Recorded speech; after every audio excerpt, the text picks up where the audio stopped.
Boa noite a todos, a todas. Sempre uma alegria estar de volta a essa casa, né? Nós hoje vamos falar sobre os hábitos, né?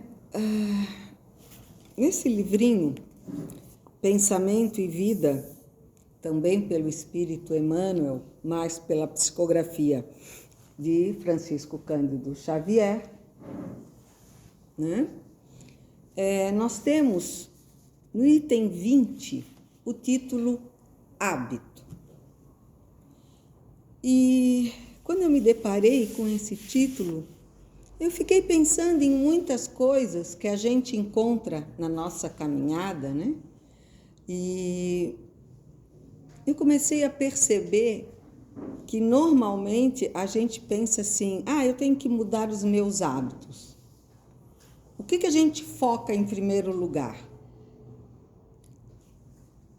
Pelo que acontece em nosso entorno, né? Normalmente. A pessoa vai mudar a maneira de se alimentar. Eu preciso mudar de hábito, então eu vou começar a fazer exercícios. Né? Por quê? A questão alimentar normalmente é porque foi no médico e o médico deu aquele apertãozinho dizendo, colesterol está alto, triglicerídeos está no topo, glicemia passou batida. Né? Temos que reeducar-nos, mudar os nossos hábitos alimentares para que não tenhamos maiores dificuldades. Ou então vem aquela outra questão, tem que fazer atividade física, precisa exercitar, precisa ganhar massa, precisa perder peso, né? E aí as pessoas dizem, pois é, eu tenho que mudar os meus hábitos. E também dizem aquele outro complemento, mas é muito difícil, a gente está tão habituado com aquela cervejinha, com aquele sorvetinho, né? E aí mudar tudo isso, é muito difícil. Claro que aqui nós não estamos falando de hábitos alimentares, mas a dificuldade, de certa forma, ela é a mesma em todos os casos. É que a gente se acostuma a fazer a vida sempre daquela mesma maneira, né? O que as nossas avós ensinaram para os nossos pais, o que os nossos pais ensinaram aos filhos, né? A nós filhos, e o que nós ensinamos aos nossos filhos. Isso até me fez lembrar agora esses dias, já faz tempo. A gente fala esses dias, mas foi no início do ano, né? Daí tu pensa assim, mas parece que foi ontem. Mas, enfim, que teve alguém que até contou uma história, talvez alguém aqui já saiba, mas não faz mal repetir. Tinha uma família que fazia uma receita de peixe, mas que o peixe sempre vinha para a mesa sem o rabo. Ele era feito no forno, mas nunca se usava o rabo do peixe. E essa receita daquele peixe maravilhoso passou da avó para a mãe, da mãe para a filha, e ninguém questionava. Era assim a receita lá da vovó, né? Até que um dia alguém foi buscar a resposta, né? Qual era o segredo? Por que tirar o rabo do peixe? E, na verdade, não era por nada, era só porque a forma da vovó não cabia o peixe inteiro. E aí ela cortava e deixava o rabo de fora. Então, a gente, quando depois vê isso, diz assim, mas é óbvio, né? Que coisa tola, porque, né, vai tirar um pedaço, ainda que pode ser, né, saboreado e tal. Então, por que, né, tirar fora? Mas a gente bota aquele chamado piloto automático e a gente vai seguindo. Então, durante muito tempo, e o pior, né? Porque a gente segue, que nem, como a minha mãe dizia também antigamente, e esse eu não peguei, que era o cavalo do padeiro, né? Por quê? Porque eles tinham os olhos meio que tampados, né? Esqueci o nome daquilo, ficava aqui. Então, ele não ia para os lados, ele seguia e ele parava, né? Na hora que o padeiro mandava. No final, ele já sabia toda a rotina, né? Ele parava por si mesmo em cada lugar e se entregava, né? Não me lembro, não passei por isso, mas teve alguns aqui que fizeram assim, que eu acho que passaram. Eu passei. Né? Então, o cavalo, é lógico, não tinha como questionar, né, o seu padeiro sobre a sua conduta, sobre se ele poderia pegar um caminho melhor ou não. Agora, nós já poderíamos ter perguntado para a vozinha muito tempo antes sobre o porquê do rabo não fazer parte do prato de peixe, né? Mas a gente bota esse cabresto e segue, sem questionar. Que bom seria se a gente conseguisse fazer isso com os ensinamentos de Jesus, né? Já pensou? Ah, teria sido uma maravilha, né? Porque a gente só ia. Mas a gente questiona, e Deus nos fez assim para que nós realmente descobríssemos o prazer da descoberta, do entendimento, da busca de compreender as coisas, né? E não que nós seguíssemos cegamente qualquer um que nos quisesse manejar, manipular. Então, o livro começa assim. Isso aqui é minha, né? O hábito é uma esteira de reflexos mentais acumulados, operando constante indução à rotina, né?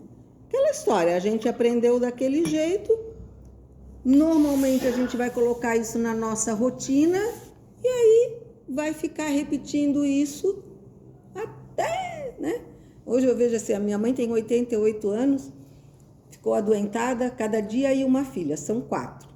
Aí, no dia que ia uma filha, a florzinha ficava aqui. No dia que ia outra filha, a florzinha ia para o lado de lá. No outro dia que ia outra filha, a florzinha sumia da mesa. Aí ela dizia, mas que coisa, que a flor é minha e eu quero que ela fique aonde eu boto. E ela ficava indignada porque mudavam as coisas na casa dela. Por quê? Porque quando a gente adquire uma rotina, para sair dela, e eu estou falando isso, meus irmãos, porque a gente precisa acordar das nossas rotinas. Porque, como foi bem nos dito aqui na leitura, nós temos que aprender a ser pacientes, a ser resignados. E para isso, nós temos que aprender a quebrar as nossas rotinas. Porque senão a gente vai quebrar com o outro, que muitas vezes estará ali ao nosso lado para nos auxiliar, para nos ajudar, e nós vamos estar reclamando do local da nossa plantinha. Então nós temos, porque principalmente se desejamos ter longevidade, temos que nos preparar para que a nossa plantinha possa mudar de lugar. Porque se faz necessário. Mudanças de atitudes, de pensamentos, elas vêm ao nosso encontro até o último minuto do nosso suspiro. Isso de vida encarnada, né? Porque a gente sabe que continua.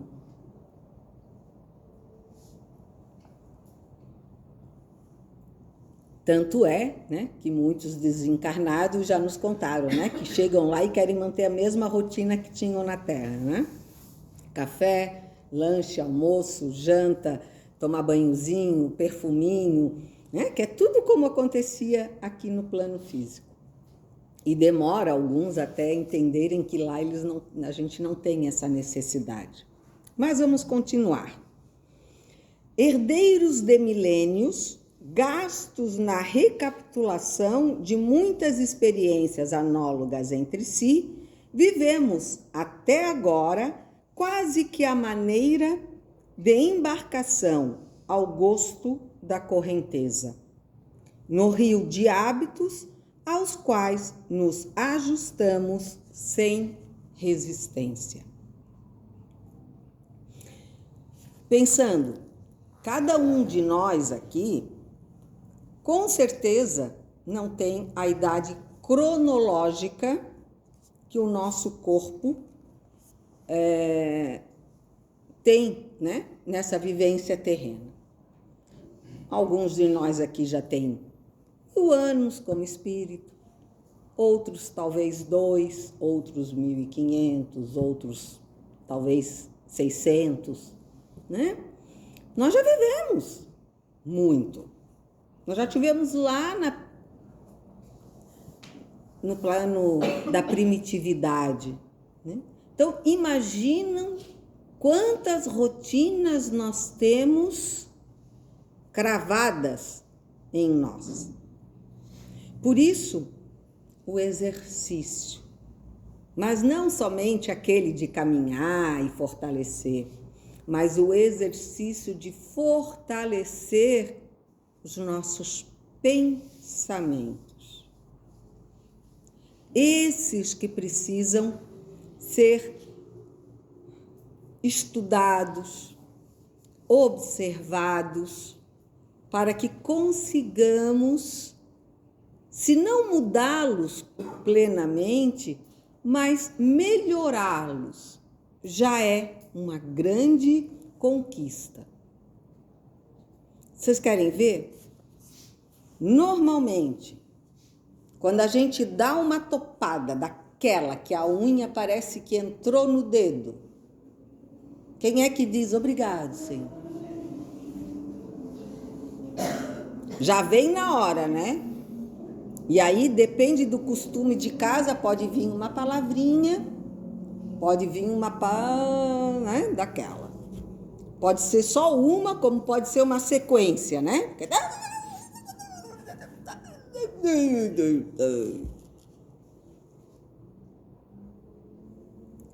Claro, a gente está acostumado. Lá em casa era assim, eu fui criada que não se falava nomes feios em casa, ainda mais numa boca de uma moça, nada era bonito. Na casa do meu marido, casa só de homem, era uma beleza. Aí ele falava uma coisa e eu dizia, que coisa horrorosa. Me ofendia os ouvidos. Costumes. E aí, para que conseguíssemos viver bem, nós tivemos o quê? Eu tive que adaptar a minha audição para não se ofender muito com determinadas palavras que ele costumava dizer rotineiramente, e ele também teve que se acostumar a não falar tantas palavras rotineiramente, pelo menos na minha presença. No futebol ele estava liberado, né? Então, são atitudes que nós tomamos. Vejam como nós conseguimos criar hábitos e prestar atenção neles, que quantos homens, né, mulheres também, mas eu vou citar os homens porque são os que eu mais conheço, que a gente encontra na vida, trabalha com eles, ou é vizinho, que são calmos. A gente diz, ai meu Deus, que homem mais tranquilo, que pessoa. Ele fala, até assim a voz dele é agradável, é um gentleman, né? Aquela pessoa adorável. Aí aquela história que a grama do vizinho é melhor do que a minha, né? Ai, pensou casada com esse homem? Deve ser uma beleza, né? O cara não levanta a voz. Aí vai ver ele no campo de futebol, assistindo ou jogando. Transformação plena, completa. Daí a gente diz assim, meu Deus, esse não é o vizinho que eu conheço. porque a gente consegue se adaptar, sabe? A gente é esperto. Nós temos tudo colocado nas nossas vivências, todas as experiências. Então, a gente tem aquilo que nós costumamos chamar no dia a dia de semancol, né? Quer dizer, a gente sabe quando a gente não está na hora certa ou no lugar certo, falando a coisa certa. Se nós conseguimos nos adaptar a ser um gentleman na sociedade e um guerreiro num campo de futebol, digamos assim, né? A gente pode muito mais do que isso. E por isso, a gente pode muito mais melhorar as nossas vidas. Porque o que eu queria dizer sobre a mudança de hábito é, na verdade, trazer para nós todos, né, que nós temos, sim, condições de fazermos a nossa reforma íntima e ir quebrando com certos hábitos, perguntando para nós mesmos: será que eu tenho que tirar o rabo do peixe? Ou eu compro uma tigela maior? Porque ainda tinha uma questão, é que todo mundo achava que aquela tigela da vovó é que era a que dava o gosto daquele peixe, né? Então tinha que manter a tigela da vovó, e é claro que nunca o rabo cabia. Até que alguém um dia disse: não, mas tigela é tigela, tudo bem que seja de louça, né, digamos assim. Aí a gente compra uma de louça também, mas pode comprar uma maiorzinha, né? Não se desperdiça o peixe. Nós temos essa condição. E nós temos essa condição para conosco. Olhando para nós mesmos e pensando: não, tudo bem, se doeu a topada, eu vou dizer: ai, que dor. E tá bom, não precisa mais que isso, precisa. Tá doendo, a gente pode se lamentar. Deus não vai se ofender se nós dissermos para Ele: ó, não tá fácil.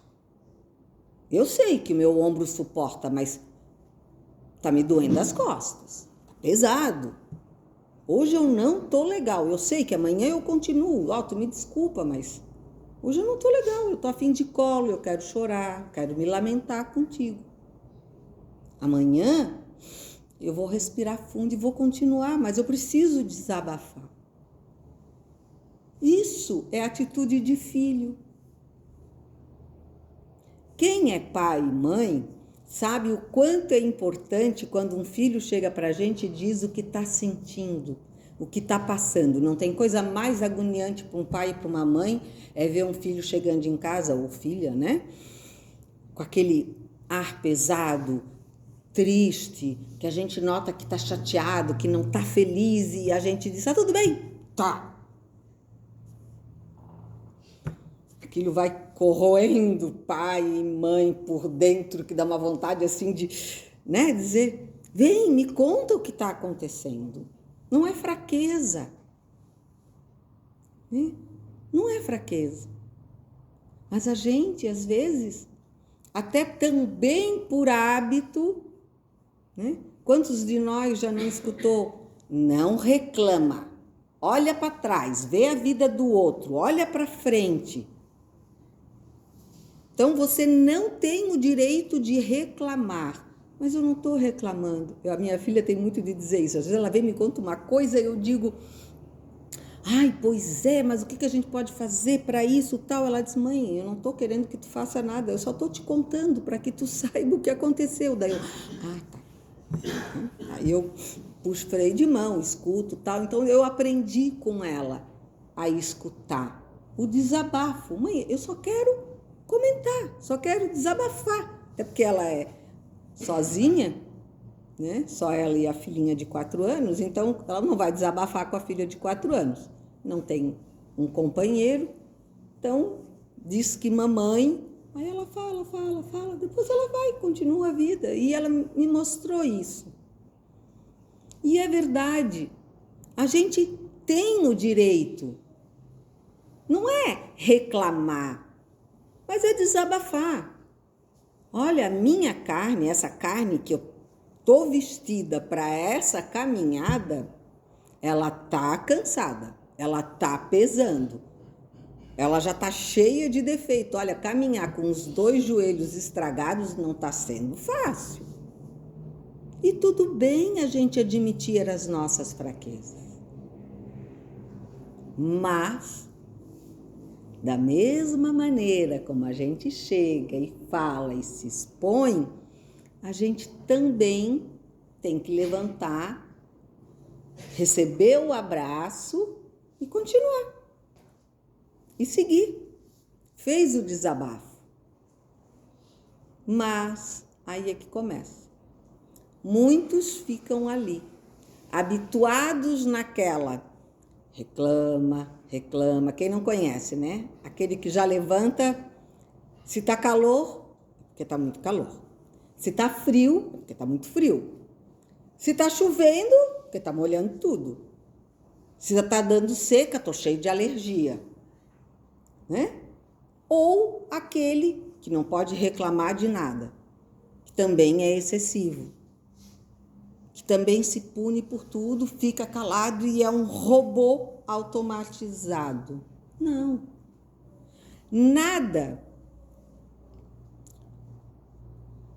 é errado quando nós temos o equilíbrio exato, a dosagem certa para aquilo que fizemos, pensamos, agimos, conduzimos. Qualquer coisa pode nos fazer bem ou nos fazer mal, de acordo com a quantidade utilizada, como é utilizado, o local que é utilizado, né? Não vai fazer bem para mim nem para ninguém eu vim dar palestra de biquíni. Não é o local. É capaz de eu ser apedrejada, voltar nos tempos lá e alguém começar a me apedrejar, porque vim numa casa de biquíni, mas também, se eu for toda coberta, toda tapada para uma piscina, eu vou morrer de insolação. Não é adequado. O veneno e o remédio, a única diferença deles é a quantidade. É a maneira como foi manipulado. Ele pode nos salvar. O veneno da cobra pode nos salvar, mas pode nos matar. E é o mesmo veneno. Uma hora remédio, outra hora causador da morte, da enfermidade, enfim. Nós precisamos mudar o hábito do 8 ou do 80 para conseguirmos encontrar o equilíbrio que é só nosso. Não tem receita para que a gente possa dividir com o outro. Esse equilíbrio é nosso. Nós temos que encontrar. Então, para mim, dar palestra, ir na casa espírita 2 a 3 vezes por semana, cuidar da neta. Para outro, é ir na casa espírita 1 vez por semana, depois cuidar, tem outros afazeres, trabalha fora, papapá, papapá. Para cada um, há um limite. Eu consigo trabalhar melhor de noite, outro consegue trabalhar melhor de dia. Estão entendendo? Nós somos todos diferentes. Então, cada um de nós tem que rever os seus hábitos, porque a gente está repetindo as mesmas coisas, só que nós não somos mais os mesmos. Eu não preciso mais deixar de comer manga e tomar leite, que já foi provado que isso não faz mal. Eu não preciso manter os mesmos hábitos. como eu também não preciso mais mostrar quem eu sou. Eu só preciso ser. Cristo não levantou bandeirinha. Sou eu que estou aqui, eu sou o Cristo. Não. Muito pelo contrário, né? Até se esperava que ele viesse com coroa, com manto, né? Um rei. Ele era um carpinteiro. E ele simplesmente foi ele. Ele falava para quem quisesse ouvir também, ele nunca puxou ninguém para escutar. Ele sentava onde ele tinha vontade e ali ele falava. Esse agir sendo o que nós somos e não querendo ser para os outros o que eles querem. Essa é uma outra mudança de hábito, de pensamento que nós temos que fazer em nós. Porque hoje a gente não tem mais aquela necessidade de você tem que ser boazinha, senão Papai do Céu castiga. Você é uma menina, tem que sentar assim, falar baixinho, se comportar, porque senão você não vai arranjar um bom marido. Claro que todos temos que ter uma boa conduta em qualquer lugar em que estivermos. Mas nós não precisamos agradar ao outro para que ele goste de nós. Porque daí não é de nós que eles estão gostando, mas daquilo que nós estamos fazendo para que eles gostem. E por isso que muitas coisas não dão certas mais para nós. Porque aí depois vem aquela cobrança. Porque eu fiz tudo por ti. E fez porque quis. E a gente ainda vai levar isso de volta, né? Fez porque quis. E tá certo. Mas eu tinha medo de perder. Também não ganhou.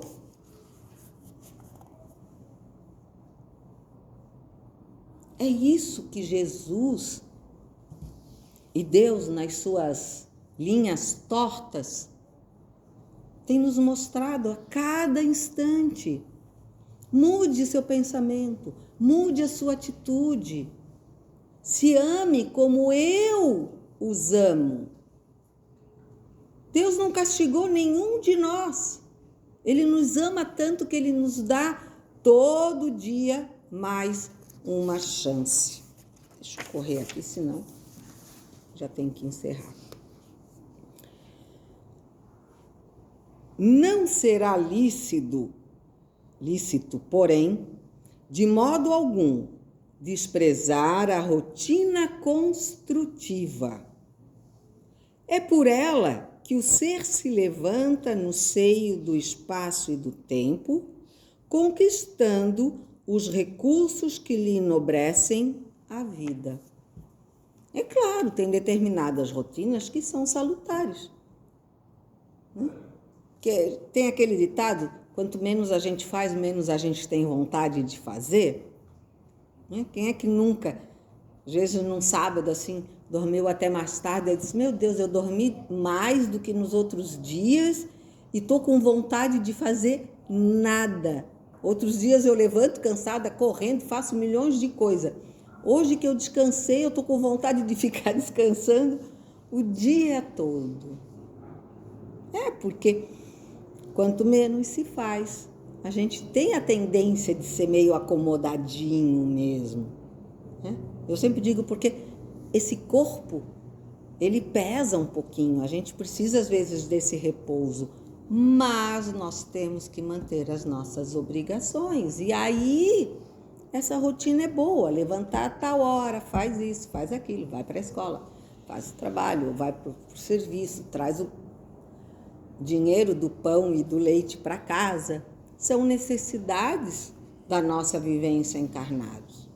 Então, não estamos querendo dizer, não eles, né? Que eu não digo nada, as palavras não são minhas, que a gente tenha que cortar com as nossas rotinas salutares.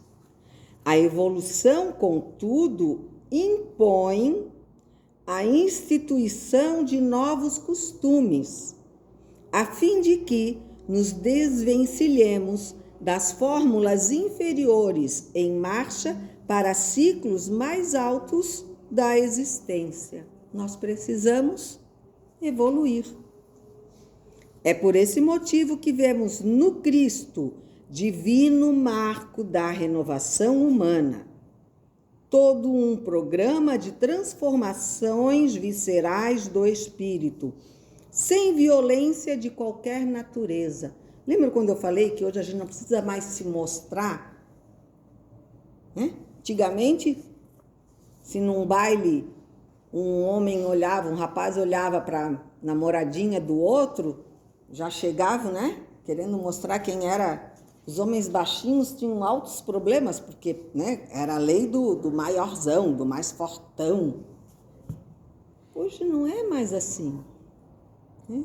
Quantas vezes a gente escuta, né? Até, olharam para tua mulher, olharam, pois é, ela é bonita mesmo, né? Ou olharam para o teu marido, ele é bonitão mesmo, eu sei. É meu marido, é ele mesmo. Pode olhar, é bonito.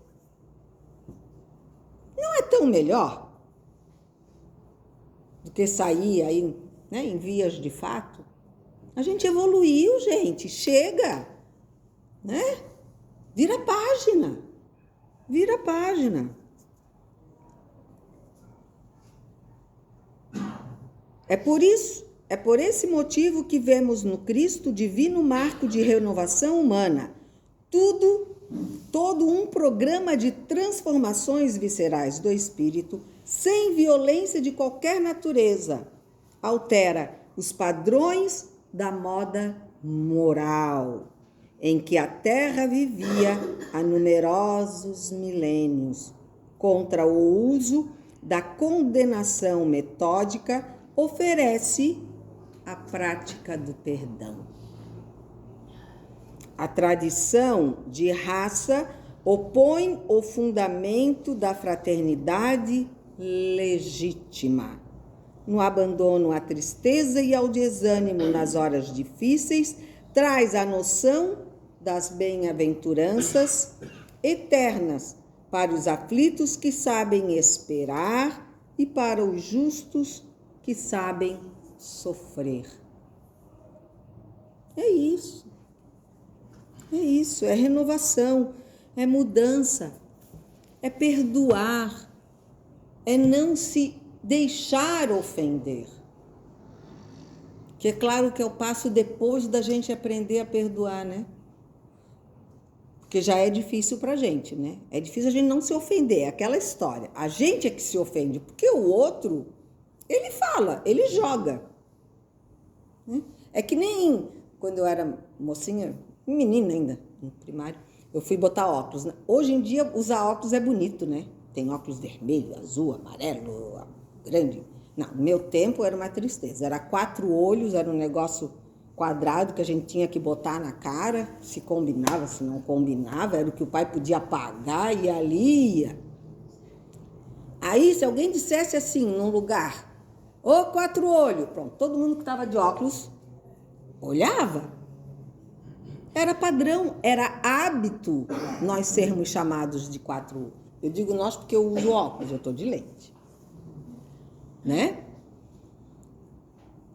Alguns se ofendiam, era bullying do meu tempo de infância.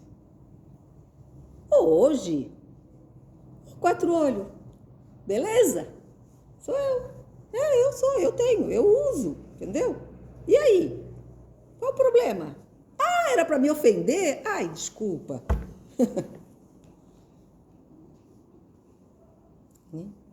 Se a gente gosta da gente, se a gente consegue assumir o que a gente é, O que o outro disser, se for bom, legal. Mas também, sabe, que bom, gostou? Ah, legal, porque eu realmente gostei. Minha mãe detesta meu cabelo curto e a minha filha também. Durante um tempo eu usei ele maior para agradar as duas. Depois eu digo, chega. Eu adoro meu cabelo curto. Se vocês gostam ou não gostam, é problema de vocês. E ponto. Claro que eu estou falando de uma coisa pequena, mas é por essas coisas pequenas que a gente começa. Eu sei que tem muita coisa ainda que eu tenho que assumir em mim para que eu não fique, ai, porque fulano não gostou da cor do meu esmalte. Não é assim? A gente tem isso, a gente se melindra, a gente sofre. Deu. Meu Deus, já passei. Mas eu queria só um ganchinho. Nós estamos falando de mudanças de hábitos e nós estamos no Setembro Amarelo. Setembro Amarelo é para lembrarmos do suicídio. E a mudança de hábito hoje necessária é não fazer propaganda daquele que se suicidou, mas falar sobre o suicídio. Entender o porquê que muitos dos nossos irmãos, desde crianças, de 10, 9 anos, a adultos e idosos, estão se suicidando. Nós não podemos manter os nossos hábitos de filho entrou chateado, está ficando 2 dias no quarto trancado e a gente diz, eu tenho que respeitar o espaço dele. Não, nós temos que averiguar, nós temos que ver o que está acontecendo. Nós temos que falar em nossas casas, em nossos lares, em nosso trabalho, em nossa casa espírita.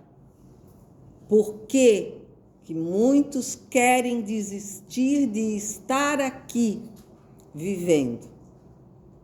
O que é necessário para cada um de nós e para nossa melhor. Mostrar que suicídio não é fim do caminho, muito pelo contrário. É continuidade de dor, de sofrimento, que aquela alma, aquele espírito vai sentir. Não vai acabar. É ilusão achar que o suicídio termina com as nossas dores. Não é ele que termina. Nossas dores vão acabar quando nós resolvermos e entendermos que a mudança dos nossos pensamentos e dos nossos hábitos vão diminuir o nosso sofrimento. Porque a dor, para quem está no planeta Terra, ela ainda vai continuar. Mas o sofrimento vai ser opção de cada um, a partir do momento que consiga entender as necessidades de passar pelo que estiver passando. Então, só pegando esse gancho, eu sei que extrapolei por demais o horário hoje, perdão a casa, né? Mas é que era um assunto que mexe muito com todos e que eu queria botar esse gancho na mudança de hábitos. Mais uma vez, gratidão à casa, Luz do Caminho pela acolhida. Uma boa noite a todos e que consigamos, então, todas as manhãs mantermos os hábitos saudáveis e repaginarmos as nossas novas atitudes. Obrigada a todos.